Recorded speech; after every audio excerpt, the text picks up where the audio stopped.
All right, boys, I was enjoying my Tuesday night, or technically Wednesday morning, I guess at this point, and they just went ahead and dropped a new ban list over here on Master Duel. And as you guys have seen, I have not actually checked it out yet.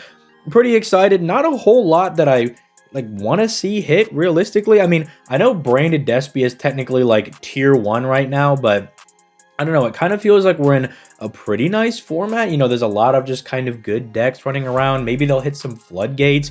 I know some people are upset with Fluanderies running around. Personally, if they could please ban Max C, I'm actually getting really sick and tired of getting Max Sheeshed every single game.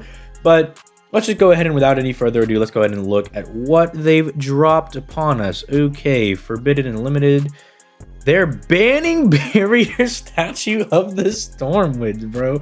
All right, that's kind of nice because I guess it makes the Flunder matchup a bit more fair. It's still really strong. Flunder's not any... Well, it is worse, right? It's not like... Because Barrier Statue can technically, like, end games for you. But you still have M-Pen that negates... the effects of all like special summoned attack position monsters. You still have stuff like Harpy's Featherstorm, which can pretty much just shut down all of your opponent's monster effects. You still have stuff like Mega Ryza that you can go into.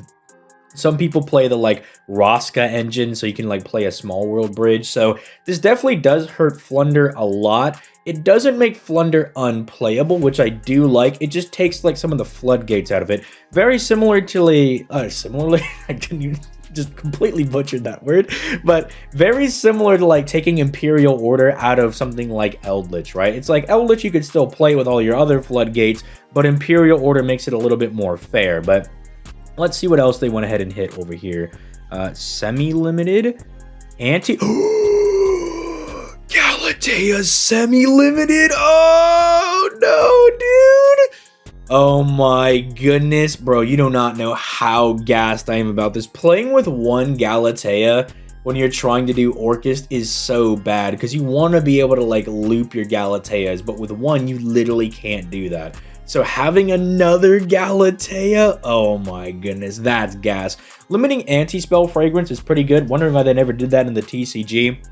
It's literally just Imperial Order at home. So that also, speaking of stuff like Eldritch, might rein in that power a little bit more. Gen X Ally Birdman, I see they're going to be kind of toying around with that a little bit, seeing if tokens are going to be too broken. I don't think they're going to be that broken.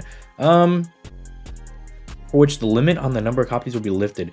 Magical Meltdown. Well, I guess if you're playing, and I guess that's it. I guess if you're playing Dids or just anything involving Alistair, you now have a more consistent access to getting to your Alistair. Honestly, I don't think anything related to Alistair should really be, you know, banned or limited in any way at this point. I don't think it's like that OP that you really need to be like, we gotta keep Alistair down because Mikaba passes, it's way too strong, right? It's like, I think you can let Magical Meltdown come down. I'm really excited for this Galatea thing.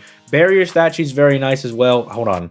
I'm just noticing minor little error here, dude. They put a space in between these quotation marks and this Barrier Statue. Yo, minor spelling mistake, Konami. But this is really good. It's going to make the Flunder match way less toxic, so you actually have an opportunity to try and attempt to break the board, because it's already hard enough trying to play around like all of your attack position special summon monsters being negated. You know, you could technically play around it, but it's already presenting a little bit of a challenge in and of itself. Also, Flunder playing on your turn is a little frustrating, but getting rid of Barrier Statue actually gives you a fighting chance. You actually have the ability to try to break the board. That's really cool. Anti-spell being limited makes it a little bit more sacky, but again, probably healthier for the game. Galatea, let's see some Orcus combos, baby. Gen X Ally Birdman, let's see if that becomes broken, and Magical Meltdown for all of our Dids and Invoked players. But let me know what you guys think in the comments down below. This is a very small update, but I like when Konami does just little things like this, right? Just little hits to the game to kind of keep things healthy. They're like, oh, Alistair's not super OP, we can completely unlimit that. Barrier Statue is apparently ticking people off, let's ban that immediately. But with all that being said, I'm going to go ahead and get out of here. You guys have yourselves a nice night or morning or whatever this goes up. Peace, late guys.